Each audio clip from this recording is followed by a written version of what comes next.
Situé en plein bourg de la Flosselière, ce château est l'un des rares de la région à avoir été habité de manière quasi permanente depuis plus de 900 ans. En le visitant, vous serez donc amené à parcourir 900 ans d'histoire depuis sa création au XIe siècle jusqu'à nos jours.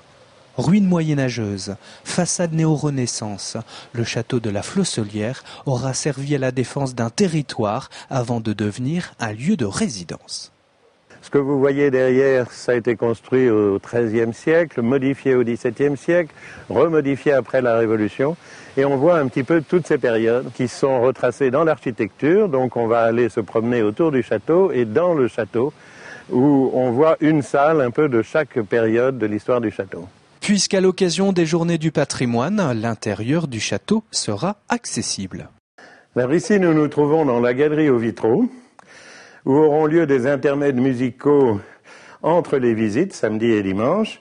Et ces intermèdes seront interprétés par un ensemble qui s'appelle Primavera, qui interprétera des œuvres romantiques essentiellement, de Brahms, Schubert et d'autres musiciens de cette époque. C'est dans un état de quasi-abandon qu'il fut repris en 1979 par le vicomte Patrice Vignal et son épouse. Ce qui a motivé ce choix, la rencontre de deux amours, la Vendée et les monuments anciens.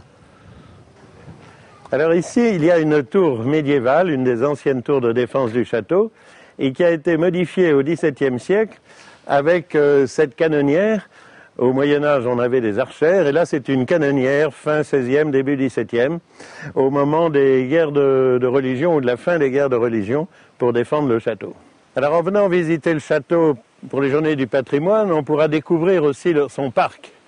Et une partie s'appelle le parc romantique, qui a été planté il y a 200 ans, avec des essences qui viennent de différents continents, des séquoias, des cèdres de différentes origines, Afrique du Nord ou autre, et puis entre autres un thuya exceptionnel dans lequel nous sommes. En fait, il ne s'agit pas d'un arbre, mais pratiquement d'une petite forêt, mais c'est un seul arbre dont les branches repoussent par ce qu'on appelle par marcottage, et qui est un exemplaire quasi unique, en tout cas dans la région, et qui mérite effectivement d'être visité. Si la visite de cette belle propriété vous emballe et que vous voulez vivre pour quelque temps la vie de château, sachez que c'est possible car le château de la Flosselière fait aussi chambre d'hôte.